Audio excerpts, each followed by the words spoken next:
Alright, so here we are back in RPG Maker 1's editor. I'm gonna load Gobli up so we can take a couple of looks at a couple of things. By the way, just real quick, I just did this whole speech. Well, first things first, those of you watching this at YouTube, I'm going to be posting this right after the finale of Gobli, so if you haven't seen that yet, be sure to check it out. I'm going to be talking about things that happened towards the end of the game. Anyway, right at the end of the last episode, I went on to talk about how I'm going to be paying a lot more attention and doing a lot more streams of console RPG Maker games, but the next game I'm going to be doing is a PC RPG Maker game. It's called Sacred Earth Promise, and it's also released on Steam. Reason why I'm doing a PC game is because I was requested to by the people who made it, and it's like, you know, I do want to show these console RPG Maker games off to as many people as possible, but part of the process is getting people to watch, and with this request happening, maybe I'll get in a few more viewers so that I have more people watching those games, so that is why I'm doing a PC RPG Maker game next. Anyway, let's go ahead and check out a couple of things with Gobli real quick. A couple of things I kind of was curious about how they specifically worked. Well, the first thing I'm going to do is head to the desert and kind of explain properly how the desert actually works. So here's the entrance to the desert. That's not confusing. What's confusing is once we're in the desert, because it's this whole open area and you're basically going through an endless desert until you randomly wind up somewhere else. So the way it works is the entire desert is surrounded by a barrier, a border that transports you to a different map, and depending on where you step, it's either going to take you randomly to the entrance of the desert or to another section of the desert, or if you step on a different section, you'll wind up either at the entrance again, or where is this? Hold on a sec. No, this is the entrance. Well, where is Desert 1? Oh, okay. My mistake. Let me rephrase this. You'll either wind up randomly going to the same map you're already on, or the next section of the desert, or if you step in a different section, you could wind up again right where you already are, or the entrance of the desert. Basically, it's laid out copies of event number 1 and event number 2. So yeah, that's basically how that works.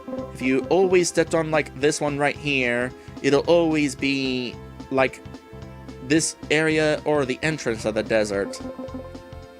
Whereas if you always step like right here, it's always this or the next section of the desert.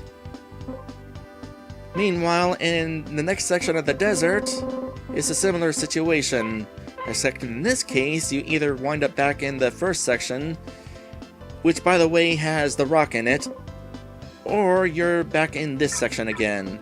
Or alternatively, you could wind up in the first section with the rock, or ideally at the palace, which is the end of the desert. I already demonstrated the proper way to get out of the desert, by the way. If you wind up by the rock, go around the rock, this being the rock by the way, and just keep going straight to the right, and eventually you'll wind up at the palace, where you can eventually meet the Master Slime. And the other thing I wanted to take a look at was the treasure room. Where is the treasure room in this, I wonder? Gonna go ahead to go through a bunch of these maps to find it because I don't know specifically which map it is. That's the save room with the monkey. I guess it's in this area. Here it is. Alright, so when you step into this room initially, that's when it triggers the blackness and you start having to look for the treasure chest that's sitting right here. Once it's triggered, the treasure chest that's sitting there winds up disappearing, and there's probably another treasure chest that starts actually wandering around. Yeah, here's the actual treasure chest, and as I suspected, the treasure chest runs away from you, so you have to chase it down in the dark until eventually you can grab it and get the frenzy claw. Meanwhile, we have all of this other stuff invisibly running around randomly. Either they will explode and take 50 HP away from your entire team, or let's see, where's one of them that doesn't explode? Here we go. No, that's the treasure. Where's a not exploder? Okay. Or it'll just light up the room without blowing you up. And once they've been triggered, they will turn into buttons. They will also turn into buttons once you obtain the treasure. This is kind of an annoying puzzle, really. Trying to go around in the dark, chasing down a treasure chest that is who knows where, randomly getting hit by these.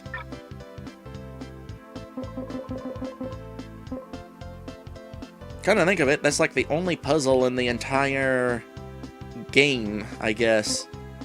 Unless you want to count back in the forest, where you have to solve the difficult task of pushing a rock to the left.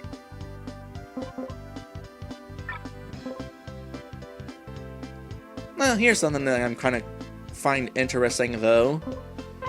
When it's pushed to the left, switch 2 is turned on, which means this page activates where you can no longer push the rock. I assume then that anytime you leave this room? No, not anytime you leave this room, probably more like anytime you enter the room. No, hold on a sec. How is that turned off? Is it... Okay, when you enter this room, switch 2 is turned off, so that goes back to the first page and you can push the rock again. I find it interesting that they use up a switch to do that, because what they could do instead, after the rock is moved, is go to event status and unable to execute, and that just makes it so the rock cannot be pushed anymore. That is ultimately what they're trying to do, is make it so you can't push the rock again. Could have saved a little bit of memory doing that.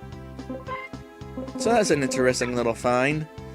Aside from that, in case you're wondering, there are no unused rooms in the game. I already looked around, and basically every room in the game is already used. Unless, like, randomly there's a random side room in the tower. Oh wait, this isn't the tower I was looking for. Well, I suppose we could do like a boundary break sort of thing and look outside the boundary of the areas. That would be kind of neat. For example, this tower entrance is actually really big. And yet you can never actually see more than this beginning area. Anything interesting about the tower itself inside? No, not really. What's another thing? How about the entrance of the castle? Where is that located? I think I already passed it up, so let's go back to the top of this. Soldier Home Castle. So here's the entrance of the castle. It's largely an empty field, aside from the castle wall, which literally is just a wall. There's no inside of the castle. What's another thing potentially? SMaster? There's not going to be anything of interest here. Well, wait, yeah. I suppose we could say that, hey, by the way, there's an extra little branch up here. You don't really see that during the game normally. No, not at all. So, by the way, there's a branch up here, in case you didn't know. Nothing interesting about the boss castle. By the way, if you go back to the boss castle to talk to him after obtaining the boss emblem, the dialogue here doesn't change. He still tells you to get out. Town. Is there anything interesting about this? Yes, there is. Actually, 2 buildings are on this same map. We got the inn, and we also got the lady who tells you that heroes shouldn't be checking doors without permission. It's interesting that they're arranged like this, with the inn up there and the girl down here. Oh, and we also have the shop up here. Where is up here? Is it below the other house? Okay, there's the inn, there's the one house, and the shop is to the right. Interesting. That is interesting because in the actual town... Oh, nope, that's not the actual town. Where is the actual town? Here's the actual town. The inn is over here, the one house is to the left, and the shop is to the right. Common Plain, there's not really that much interesting to show here. This is the part of the plain where the well is located, where the slimes live. This field really is pretty big, but like I said before, there's no treasure in it, so there's no reason to explore any of it. If we were to go all the way down here, it's just more field, more trees. Waste of time to really explore. It is kind of interesting though that there's random trees out here that you would never actually get to see. Just the exit is down here and the rest of it is blocked off by water. There's also multiple Cape Commons, depending on what time of day the cutscene is taking place at. There is no way in RPG Maker to tell it to go to a different background. There's the tower again. Edge, there's nothing interesting to show in Edge, I'm pretty sure. Last scene 1. This is this room.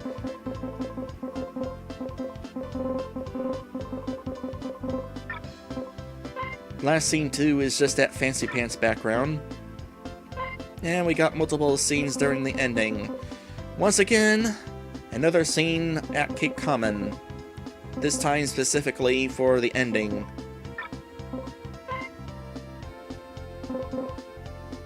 I find it interesting that there's an entirely different map for the ending in the last room. They didn't necessarily have to do that. Kind of a waste of memory to be doing that, in fact. At least in regards to system data.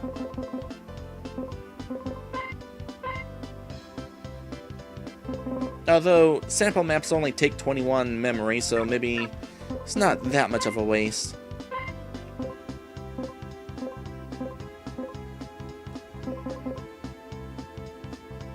Nothing interesting about Garamos' castle, I'm pretty sure. What you saw was what you got.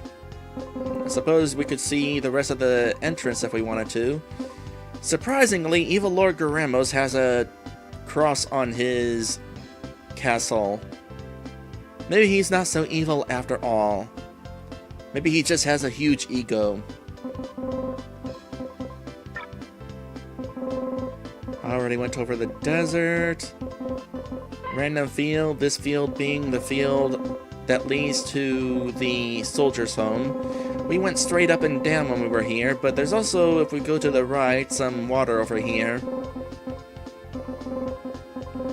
Not that that's an out of bounds thing, it's just something worth pointing out. The dungeon, don't think there's anything of note here. Last passage is literally the last passage. Big old ladder, that's basically it. Actually, this is interesting. At the bottom of the ladder is ground. Did not actually expect that. Meanwhile, if you tried going back down the ladder, you transport to the next room well before you have the opportunity to see the bottom of the ladder, so that's kind of interesting, actually. Zomar Forest is not going to be anything of particular interest to show. Though I am curious about that one spot in the forest. This spot right here. I find it interesting that you have to bump into this in order to activate it.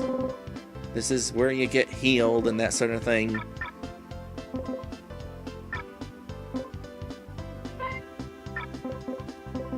And And of course, here's the rest of that dungeon. As you might have seen, the entirety of this particular ladder is a string of events because this is a sample map. You cannot modify sample maps, you can only place events on them and change the song. Which event is the one that transports us? This is the one that transports us. Just before the ladder gets cut off the screen.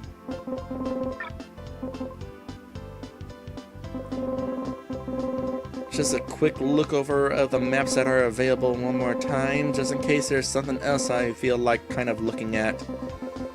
The ending, the last scene, already went through the edge, is not going to have anything of interest. Tower, Cape Common, Common Plain, Slime Home, nothing interest there. Pretty sure. Wasted opportunity to have a phone actually do something over here, but it doesn't. Common Plain, Common Town, Boss Castle, Slime Master's Home, Castle again. Soldier's Home is not going to be of interest. Which place is the stone slab? Ah, yeah. When you first enter the home forest. That's the entrance to the underworld down there.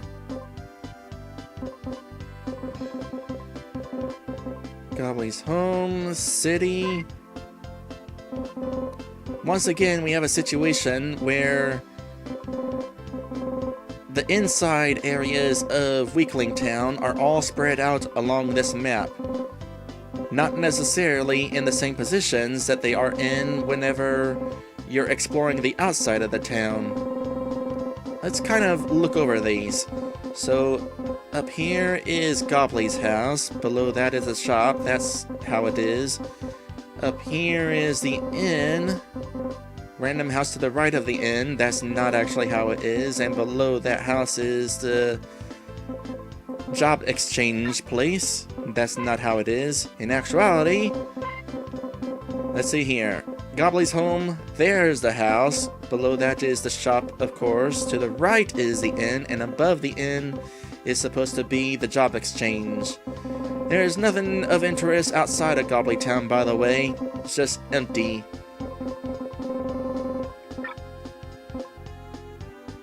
And of course the opening scene, which is not really of particular interest. So that's everything. Could also take a look at monsters, but we've seen pretty much all the monsters in the game.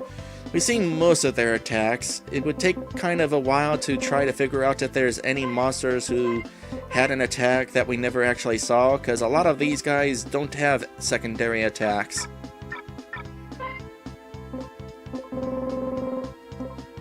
We didn't get to see Garamos use his other attacks, but we did get to see Ifrit use Garamos' other attacks.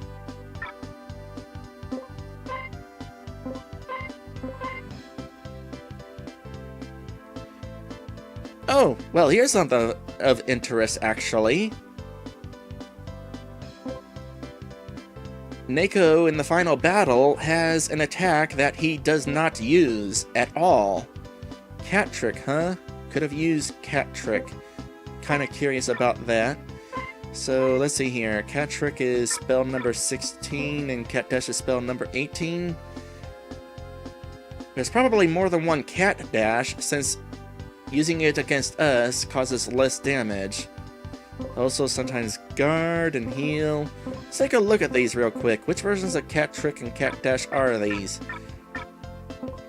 16 and 18. So Cat Trick is the confusion spell. So potentially, Neko could have confused us from time to time, but they decided not to have him do that after all, so they turned that off. And sure enough, there's two versions of Cat Dash. There's the version that we have, and the version that he uses in the final battle, which, interesting enough, despite the fact that it causes less damage against us, it costs him 99 HP to use. So that's a heck of a lot more than he uses up whenever he uses it when he's on our team.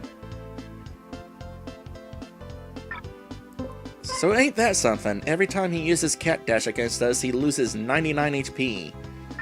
That is certainly something. Any spells of interest that we never actually got to see? Random Heal and Fire. I believe these two here are the spells that are used by potentially the heroes of the game. Pretty sure. In regards to the heroes, by the way, there's more than one version of the heroes. So we got us three, of course, but there's also the heroes whenever you start at the opening scene of the game. And then there's the version of the heroes during the scene when we meet the castle guards.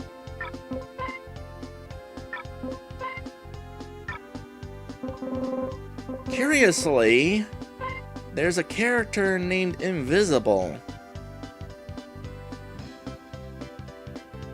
Odds are this is a character that is added at some point in the game when we're not supposed to have either us or the heroes on the team. No idea when that would actually be, though. Unless it, like, throws in Invisible during the ending. That's entirely possible. Let's go to the end and see... Where's the end with the Gobli? Here we are. Change whole party. No, this is when we get...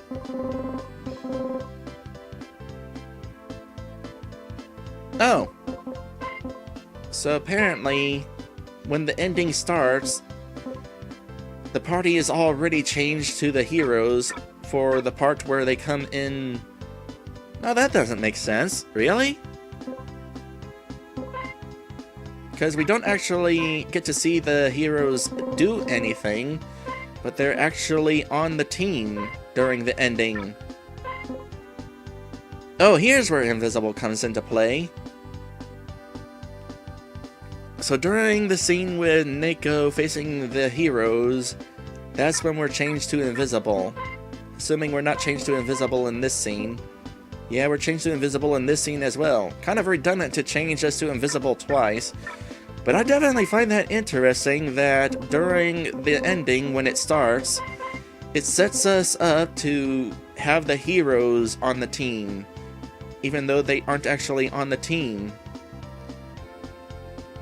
Either there were originally plans to have the heroes come on screen, or they just copy-pasted some stuff from the opening of the game. That's entirely possible. So I actually found a whole lot more of interest here during all this. There's nothing of interest if we take a look at the upper world versus lower world. There's like no unused locations.